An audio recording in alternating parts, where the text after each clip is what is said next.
In the annals of popular music, there are few guitarists whose tone is as easily recognizable as David Gilmour's.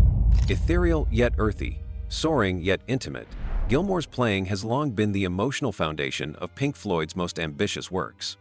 Whether it's the aching inflections of Comfortably Numb or the crystal-clear phrasing of Shine On You Crazy Diamond, his guitar doesn't just accompany the song. Like all great artists, Gilmour's unique sound wasn't fully formed. It was shaped, consciously and otherwise, by those who came before. In 2017, Gilmour, in a rare and enlightening gesture, shared his favorite guitar player. Marvin, the legendary guitarist from The Shadows, holds a special place in the heart of David Gilmour, and for good reason. Marvin's influence on Gilmour is both personal and profound. For Gilmour, Marvin wasn't just another guitarist. He was the first to show him that the guitar could be something more than an instrument. Marvin's clean, echo-laden tones, his subtle phrasing, and his ability to craft melodies with the guitar were revolutionary at the time and formed the foundation for Gilmour's own approach to playing. It all began in the 1960s, when Gilmour was a young boy, just beginning to explore music. As with many aspiring musicians in Britain at the time, Gilmour was drawn to the sounds of The Shadows, a band that dominated the British music scene with their instrumental hits. Marvin's guitar, with its bright, clear tones, was unlike anything Gilmour had ever heard. The Shadows weren't just a rock and roll band, they had a unique sound that was cinematic, almost like the soundtrack to an adventure. Songs like Apache and Wonderful Land were more than just tunes. They were atmospheric pieces that told stories, painting pictures with their melodies. Marvin's guitar playing was defined by its restraint. While many guitarists of the era were focused on playing as fast and flashy as possible, Marvin showed Gilmour that it was possible to play with grace, subtlety, and emotional depth. In Marvin's playing, every note counted. There was no wasted movement, no excess. It was all about making the guitar sing, and that resonated deeply with Gilmour. His admiration for Marvin was so great that, years later, he would choose to play a red Fender Stratocaster, just like the one Marvin made famous. At a time when rock music was still in its formative stages, Marvin was ahead of his time. His use of echo and reverb, combined with his melodic approach to lead guitar, created a sound that was instantly recognizable and unlike anything else on the radio. Marvin's influence was evident not only in the way Gilmour approached his own solos, but also in how he thought about the role of the guitar in a band. For Gilmour, the guitar wasn't just a tool for playing chords or filling space. It was a voice, a means of emotional expression, and that was something that Marvin did better than anyone else. The Shadows were part of a larger movement in British music that also included groups like the Beatles, but what set them apart was their instrumental focus. While the Beatles and other bands were pushing the boundaries of songwriting and vocal harmony, the Shadows were perfecting the art of instrumental rock. The way Marvin could create entire sonic landscapes with just his guitar was something that Gilmour would go on to admire and try to emulate in his own way. Marvin's playing was clean, but never sterile, emotional, but never overblown. It was all about conveying feeling with the fewest possible notes. And this minimalist approach would become a key feature of Gilmour's own style. Growing up in the shadow of The Shadows, Gilmour was deeply influenced by their music, and especially Marvin's guitar playing. He listened intently to the band's records, absorbing every detail of Marvin's technique. What stood out to Gilmour was how Marvin could express so much with so little. Unlike many of the guitarists who would follow him, Marvin wasn't about shredding fast solos or filling every moment with rapid-fire notes. He understood that silence, space, and restraint were just as powerful as the notes themselves. This was something that would be reflected in Gilmour's own playing, where his solos would often be slow, deliberate, and filled with emotion. One of the key lessons that Gilmour took from Marvin was the importance of tone. Marvin's guitar sound was unmistakable, and it was largely because he understood the subtleties of tone and texture. His use of the Fender Stratocaster and his mastery of the vibrato arm, or whammy bar, became a hallmark of his playing, and this is something Gilmour would later adopt for his own style. For Gilmour, the way a note sounded was just as important as the note itself. He would go on to develop a distinctive sound that was rich, smooth, and full of emotional depth, qualities that Marvin had exemplified in his own playing. Although Marvin was never as well known in America as some of his contemporaries, his influence was enormous in the UK and across Europe. As a child growing up in England, Gilmour was part of the generation that looked up to Marvin as a true guitar hero. The Shadows, with their tight arrangements, sophisticated melodies, and expert musicianship, were a model for young guitarists who aspired to something more than just playing in a local band. Marvin's success showed Gilmour that it was possible to turn the guitar into a powerful vehicle for expression, capable of evoking a wide range of emotions. Later in life, as Gilmour's own career took off with Pink Floyd, he would occasionally reference Marvin as one of his key influences. Even though Gilmour's music with Pink Floyd was often more experimental and layered than the Shadows' straightforward instrumental rock, the core idea of making every note count remained central to Gilmour's playing. In Pink Floyd's most iconic tracks, like Comfortably Numb and Shine On You Crazy Diamond, Gilmour's guitar work is full of the same kind of restraint and emotional depth that Marvin had mastered years earlier. For Gilmour, Hank Marvin represented a golden age of guitar playing, an era where melody, tone, and emotional expression were prioritized above all else. Marvin's music was timeless, and its influence on Gilmour's own work is undeniable. Even though the two musicians came from different musical worlds, Marvin was an instrumental rock guitarist, while Gilmour became one of the most iconic lead guitarists in the world of progressive rock. Their shared belief in the power of melody and tone created a connection that transcended genre. Marvin's playing also taught Gilmour the value of simplicity. In the world of guitar playing, it's easy to get caught up in the desire to be flashy or to show off technical prowess. But Marvin's approach was always about serving the song, about making sure that every note had a purpose. Gilmour would later take this lesson to heart, crafting guitar solos that were emotionally compelling without relying on technical displays or excessive speed, whether it was the aching bends of Comfortably Numb or the soaring lines in Shine On You Crazy Diamond. Gilmour's playing always seemed to be in service of the song's emotional core, and that's something he learned from Hank Marvin. Even today, when Gilmour plays, you can hear echoes of Hank Marvin in his playing. The crispness of his tone, the melodic approach to lead guitar, and the emotional depth all trace back to the influence of Marvin's pioneering work with the Shadows. It's no wonder that Gilmour holds Marvin in such high regard, considering that his guitar playing was the first to show him the profound impact that music and melody could have on the soul. For Gilmour, Hank Marvin was more than just an influence. He was a guiding light that helped shape his musical identity and ultimately his legacy as one of the most distinctive and emotive guitarists in rock history. Eric Clapton's impact on music is undeniable, and for David Gilmour, Clapton was a major influence, one that shaped his own guitar playing and musical philosophy. Clapton's work, particularly his time with John Mayall's Bluesbreakers, is often considered a pivotal moment in the history of modern blues and rock guitar. For Gilmour, Clapton's playing, particularly on the iconic Beano album, served as a blueprint for emotional expression through the guitar, an influence that would resonate throughout Gilmour's career. In the mid-1960s, Clapton was already gaining recognition as one of the finest guitarists in the world. His time with John Mayall's Bluesbreakers, especially in 1966, was a key moment in his development as an artist and a guitarist. The album John Mayall's Bluesbreakers with Eric Clapton, commonly known as the Beano album, because of the cover featuring Clapton reading a comic, marked a turning point not just for Clapton, but for the entire British blues scene. It was raw, it was emotional, and it was electrifying. Clapton's guitar tone on this record was thick and soulful, and his solos seemed to bleed with emotion. For a young Gilmour, who was just beginning to develop his own style and voice as a guitarist, the Beano album was nothing short of a revelation. The way Clapton played with such intensity, yet still kept it grounded in melody and phrasing, was something that deeply inspired him.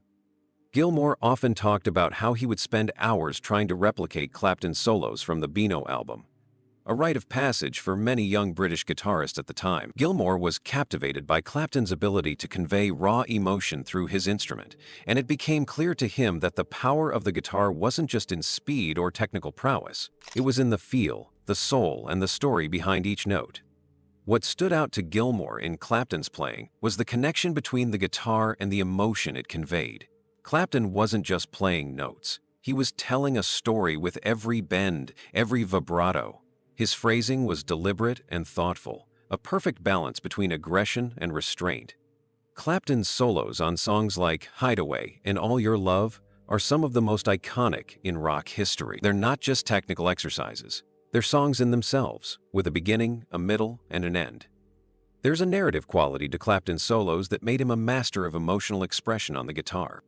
For Gilmour, this was a key lesson. The guitar could be a vessel for emotions, not just a tool to show off technical ability. Gilmour's style would eventually become known for its slow, emotive bends, and these would become his signature sound, especially on songs like Comfortably Numb and Shine On You Crazy Diamond. But that approach was rooted in Clapton's ability to make every note count, to let the emotion of the moment dictate the phrasing and the dynamics. Another key aspect of Clapton's influence on Gilmour was the focus on tone.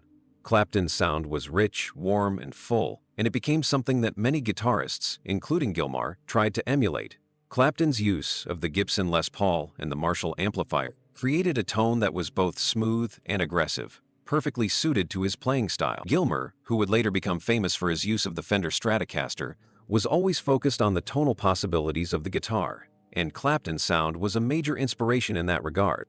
Clapton's ability to blend blues and rock in a way that felt natural and effortless also had a profound impact on Gilmour. In the 1960s, the line between blues and rock was still being drawn.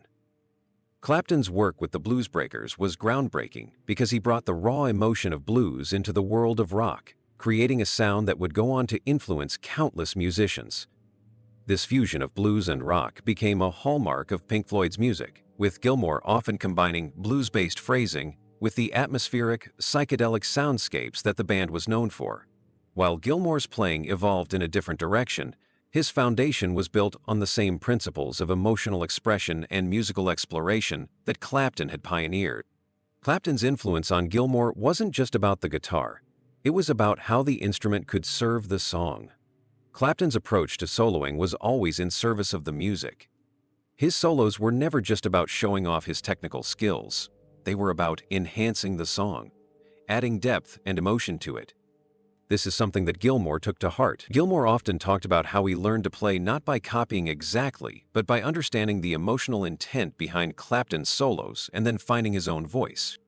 Over the years, Gilmour has mentioned Clapton as one of the primary influences on his playing. He's often cited the Beano album as a key record in shaping his musical approach. While Gilmour would go on to develop his own unique sound, the emotional depth that Clapton brought to his playing remained a central part of Gilmour's style. The way Clapton could create tension and release with just a few notes, how he could make the guitar sound like it was singing, was something that Gilmour would strive for throughout his career. As Gilmour's career progressed, particularly with Pink Floyd, it became clear that his playing was a synthesis of many influences, but Clapton remained one of the most important. Songs like Comfortably Numb, Wish You Were Here, and Time all feature Gilmour's emotive playing, which owes a great deal to Clapton's influence. Gilmour's solos are often long and drawn out, filled with the same kind of emotional intensity that Clapton brought to his work with the Blues Breakers. It's not about speed or complexity. It's about making every note feel important, about connecting with the listener on a deeper level. In many ways, Clapton helped to define what it meant to be a guitarist in the 1960 sessions beyond. His work with the Blues Breakers paved the way for a new generation of guitarists, including Gilmour, who would go on to create some of the most iconic music in rock history. For Gilmour, Clapton was more than just an influence. He was a touchstone, a model of what it meant to be a guitarist who could connect with the audience through the guitar, making them feel something every time the instrument was played.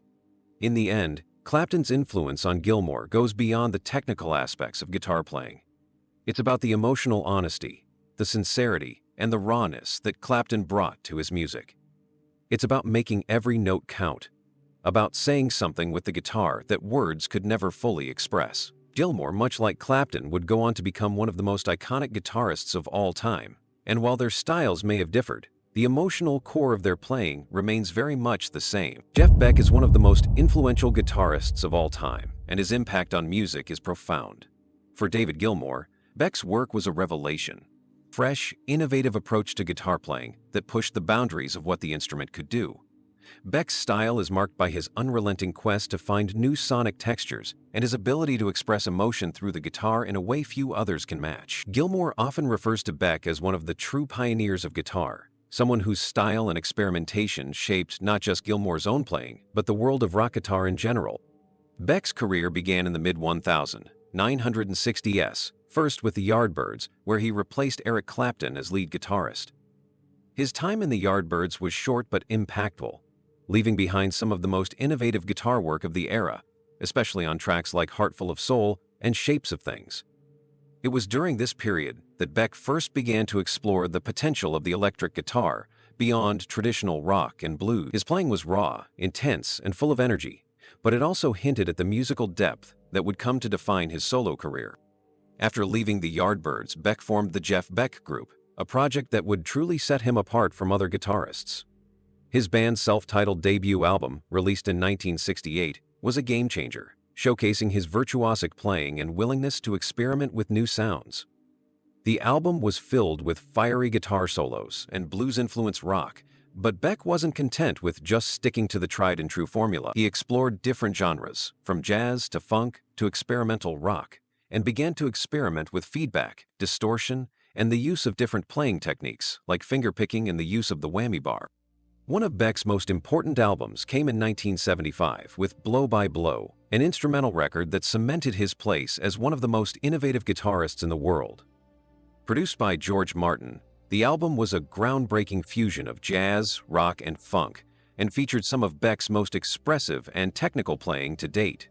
Tracks like "'Cause We've Ended as Lovers" showcased his ability to make the guitar sing, with long, soaring bends and subtle phrasing that evoke deep emotion. It was a departure from anything else in rock music at the time, and it showed that Beck was capable of transcending genre boundaries. For David Gilmour, Blow by Blow was a major inspiration. Gilmour has often spoken about how much he admired Beck's ability to push the limits of guitar playing.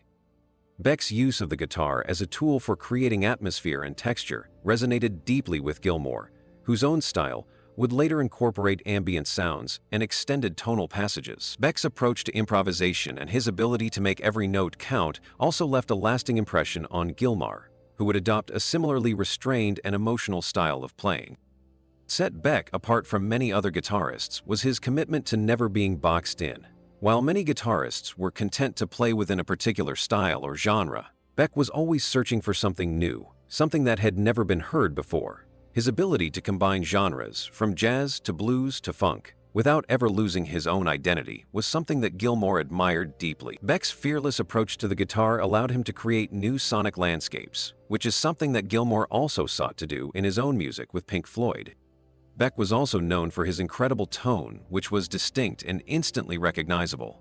His guitar sound was thick and soulful, with a raw, natural quality that seemed to come straight from his heart. This was something that Gilmour took to heart when crafting his own tone. Gilmour, like Beck, was always focused on the emotional quality of the sound he was producing. He wasn't interested in playing fast or flashy. Instead, he wanted every note to have weight and meaning. This was something that Beck excelled at, and Gilmour took that lesson and made it his own. Beck's use of the whammy bar, in particular, was something that Gilmour would incorporate into his own playing, especially on tracks like "Shine On You Crazy Diamond" and "Comfortably Numb." What made Beck even more impressive to Gilmour was his versatility as a musician. While many guitarists are associated with one particular band or genre, Beck was constantly reinventing himself. From his early days with the Yardbirds to his solo work in the 70s and 80s, Beck was never afraid to experiment and try new things. This constant reinvention inspired Gilmour to never rest on his laurels and always strive to push the boundaries of what was possible with the guitar. Beck was also a master of creating tension and release in his playing. His ability to build a solo from a single note, gradually adding more and more emotion, was something that Gilmour would later take into his own playing. In fact, many of Gilmour's most iconic solos, like the one in Comfortably Numb, have a similar sense of tension and release that Beck perfected throughout his career. This ability to take the listener on an emotional journey with just a few notes was one of Beck's greatest strengths, and it is something that Gilmour has often cited as an influence. Beyond just the technical aspects of his playing, Beck's spirit and approach to music left a lasting impression on Gilmour. Beck's fearless pursuit of new sounds and his commitment to emotional expression on the guitar is something that resonates with every musician who hears it. For Gilmour, who is known for his own emotional, restrained approach to the guitar, Beck's influence is undeniable. He is often referred to Beck as one of the greatest guitarists to ever live, and his admiration for Beck's work is clear in his own music. As a result, it's not hard to hear the echoes of Jeff Beck in David Gilmour's playing. Whether it's in the emotional, soaring solos of Pink Floyd's The Wall or the ambient, ethereal tones of The Endless River, Gilmour's work has been deeply influenced by Beck's boundary-pushing approach to guitar playing. Beck was a master at making the guitar not just an instrument, but an emotional voice, and Gilmour has continued that legacy in his own way. His respect for Beck is clear, and it's easy to see how Beck's influence has helped shape the guitarist that Gilmour became. In the end, Jeff Beck's legacy is that of a trailblazer, someone who wasn't afraid to break the rules and explore new territory. His impact on the world of music and on David Gilmour cannot be overstated. Beck's fearless approach to the guitar and his commitment to emotional, expressive playing continues to inspire countless musicians, and his influence will be felt for generations to come. For Gilmour, as for so many others, Jeff Beck was not just an influence but a guiding light, showing what could be achieved when a guitarist was willing to take risks and push the boundaries of what was possible. Mark Knopfler, the iconic frontman of Dire Straits, is widely known for his distinctive finger-picking guitar style and his understated approach to playing. Unlike many guitarists who rely on heavy distortion or complex solos, Knopfler's style is built on clarity and precision. His use of clean tones, combined with his unique technique, made him one of the most recognizable guitarists in rock history. His playing focuses on melody and rhythm, never rushing, always allowing each note to breathe. In songs like Sultans of Swing and Money for Nothing, Knopfler demonstrates his ability to craft memorable riffs that are simple yet deeply effective. What's striking about his style is how it complements the song, rather than overshadowing it. His approach is all about fitting the music, not about showing off his technical skill, which is something David Gilmour also admires in his playing. Knopfler's influence can be heard in Gilmour's own work, where the focus is often on musicality and the emotion behind the notes, rather than pure technique. For Gilmour, Knopfler's ability to tell stories through his guitar without overwhelming the listener is something that has shaped his own approach to guitar playing. Jimi Hendrix is often regarded as one of the most revolutionary and influential guitarists in rock history. His style was wild, experimental, and filled with raw emotion, and it changed the way the world saw the electric guitar. Hendrix's approach to playing was fearless. He wasn't afraid to take risks and push the boundaries of what the instrument could do. His sound was a perfect blend of blues, rock, and psychedelic music, often using feedback, distortion, and other effects to create a unique sonic landscape. For David Gilmour, Hendrix was more than just a technical influence. He was a revelation. Gilmour was deeply moved by Hendrix's ability to take the guitar into uncharted territories. Songs like Purple Haze and Voodoo Child demonstrated Hendrix's ability to experiment with tone, texture, and effects, turning his guitar into a voice that conveyed powerful emotions. Gilmour has often said that Hendrix's music taught him that guitar playing wasn't just about technique, it was about spirit and pushing limits. Hendrix's influence on Gilmour is more spiritual than stylistic.